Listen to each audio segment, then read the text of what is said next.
시청자 여러분 안녕하십니까? VOA 모닝뉴스 시작합니다. 중동 지역에서 비밀리에 이루어지는 북한의 무기 판매와 대량 살상무기 기술 이전에 대해 탐지와 저지가 쉽지 않다고 미국과 이스라엘의 전직 고위 당국자들이 밝혔습니다.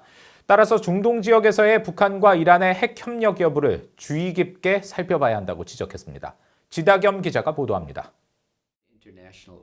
로버트 아이논 전 미국 국무부 비확산 군축 담당 특보는 20일 워싱턴의 민간 연구단체 브루킹스 연구소와 이스라엘 국가안보연구소 공동 주최로 열린 중동에서의 북한의 역할에 관한 화상 토론회에서 북한이 중동 지역에서 광범위한 군사 원조를 제공하고 있다고 지적했습니다. 또 북한의 원조는 재래식 무기에만 국한되지 않으며 핵과 화학무기 개발까지 확장되고 있다고 설명했습니다. The North has been a supermarket of military assistance. With products ranging from training to military advisors, to tunnel construction, to small arms and light weapons, to rockets and missiles of various ranges, to equipment and technology for producing rockets and ballistic missiles. And assistance was not confined to the conventional domain.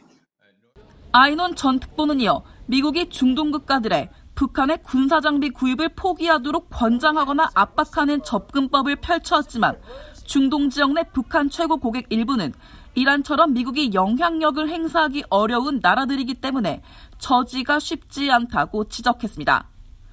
또 북한이 국제금융체제에 의존하지 않기 때문에 북한과 무기 거래를 한 개인과 단체에 대한 경제적 제재가 어렵고 무기 수송과 이동 차단도 정확한 첩보를 얻기 쉽지 않다는 현실적 어려움이 있다고 평가했습니다.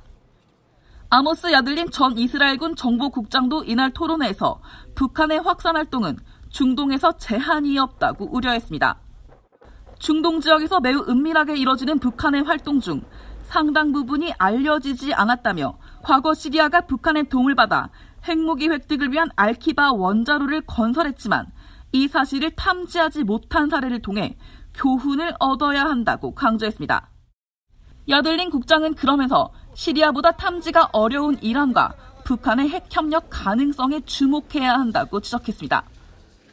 It's a must to continue and look to cooperation between Iran and North Korea because it is so natural, politically, geopolitically.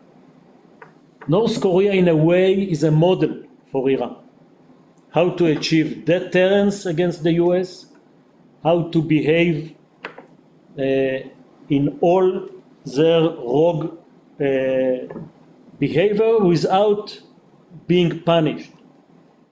토론회에 참석한 이들 미국과 이스라엘의 전직 당국자들은 이란이 핵 개발에 필요한 물질을 북한으로부터 밀반입할 수 있다면 이를 시행할 것으로 추정했습니다. VOA 뉴스 지다겸입니다. 유엔 군축 고위 대표가 북한이 외교적 해법보다 군사적 경로를 추구하겠다는 신호를 보내고 있다면서 북한에 미국과 대화에 재개할 것을 촉구했습니다. 나카미스 이즈미 유엔 군축 고위 대표는 20일 핵무기 감축을 주제로 열린 포럼에서 교착 상태에 있는 미북 대화와 북한의 핵 역량에 대한 VOA의 질문에 북한의 상황을 자세히 보고 있다면서 북한은 미국과 외교적 관여보다 군사 개발의 경로를 추구하겠다는 신호를 분명하게 보내고 있다고 말했습니다.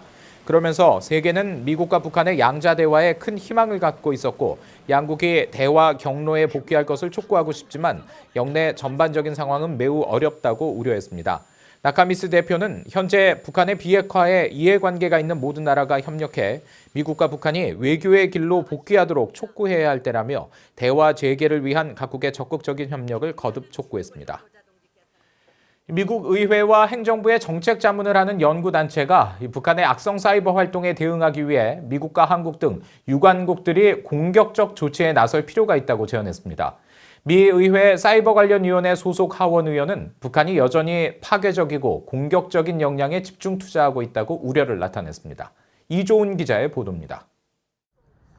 워싱턴의 민간 연구단체인 민주주의 수호재단은 19일 미국 의회와 행정부에 제공하는 북한의 사이버 위협에 관한 정책 분석을 통해 북한의 사이버 공격을 받는 국가들이 기존 대응 체계를 바꿀 필요가 있다고 지적했습니다. 미국과 한국 등 북한의 사이버 위협을 받는 나라들은 방어를 강화하는 것 이상의 공격적인 조치도 고려해야 한다는 겁니다. 그러면서 미국 정부와 의회가 북한의 사이버 위협 대응을 위해 취해야 할 3가지 정책을 제안했습니다.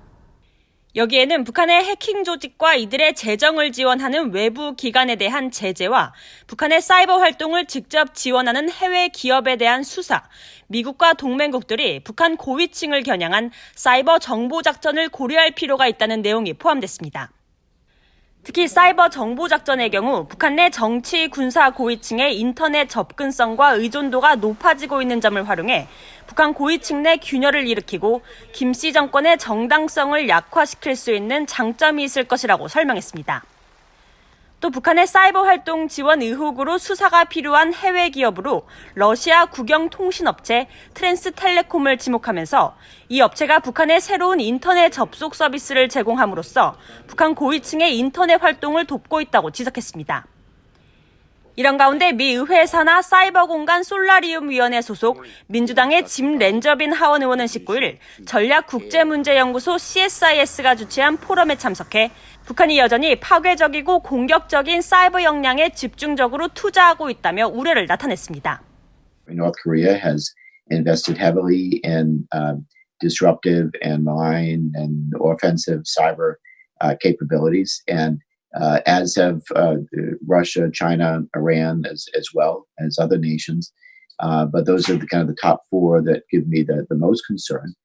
렌저빈 의원은 그러면서 미국 정부 내 사이버 안보 담당 부서와 사이버 담당 차관보 직책 신설을 검토해야 한다고 강조했습니다. 북한은 사이버 공격 도구를 직접 개발할 뿐 아니라 대리인, 제3자와 협력해 공격적인 사이버 작전을 시행할 수 있다면서 기소와 제재 등 가용한 모든 방법의 대응과 국제 파트너들의 협력이 중요한 만큼 이를 조율하기 위한 정보 조직이 필요하다는 겁니다. VOA 뉴스 이존입니다. 일본이 오는 7월 공개할 예정인 방위백서에 북한이 핵무기로 일본을 공격할 능력을 이미 보유했다는 내용이 포함될 것으로 알려졌습니다. 일본 방위성이 가기에 보고할 방위백서 초안에는 북한이 탄도미사일에 핵무기를 탑재해 일본을 공격할 능력을 이미 보유하고 있는 것으로 보인다는 내용을 기재했다고 일본 NHK가 21일 보도했습니다. 일본 방위백서에는 또 지난해 5월 이후 발사된 북한의 단거리 탄도미사일이 통상적인 수준보다 저공으로 비행해 방위망을 돌파하는 것을 노리고 있다며 이에 대응한 요격태세 쇄신이 과제라는 내용의 분석도 담긴 것으로 알려졌습니다. 이런 내용은 지난해 방위백서에 북한이 탄도미사일에 탑재하기 위한 핵무기 소형화와 탄두화를 이미 실현한 것으로 보인다고 분석했던 것과 비교해 북한의 일본 위협 우려를 더 직접적으로 언급한 것이라고 일본 언론은 전했습니다. 북한의 외부 세계 정보를 담은 USB 보내기 활동을 펼치고 있는 미국의 인권단체가 그 공로를 인정받아 인터넷의 오스카상으로 불리는 웨비 어워드를 수상했습니다. 미국 뉴욕에 본부를 둔 국제인권단체 인권재단은 19일에 열린 24회 웨비 어워드 수상식에서 소셜 부문 최고 공익 캠페인 상의 수상자로 선정됐다며 이번 수상은 많은 사람들이 북한 주민들을 돕는 데 관심이 있다는 것을 보여주는 것이라고 밝혔습니다. 인권재단은 지난 2016년부터 미국 등 전 세계에서 기부받은 이동식 저장 장치의 USB에 한국 가요와 드라마, 한국의 성장한 모습 등을 담아 북한에 보내는 운동을 펼쳐왔으며 지금까지 약 90만 개의 USB가 반입돼 북한 주민 100만 명에게 외부 정보를 전달한 것으로 평가받고 있습니다. 인권재단의 알렉스 그레드스턴 국장은 이번 수상을 통해 앞으로 북한 주민의 자유증진 사업을 추진하는 데 더 큰 힘이 될 것이라고 밝혔고 이 단체의 이사인 탈북민 박연미 씨는 정보를 통해 북한을 해방시켜야 한다고 강조했습니다. 이상으로 VOA 모닝뉴스를 마칩니다. 시청해주신 여러분 고맙습니다.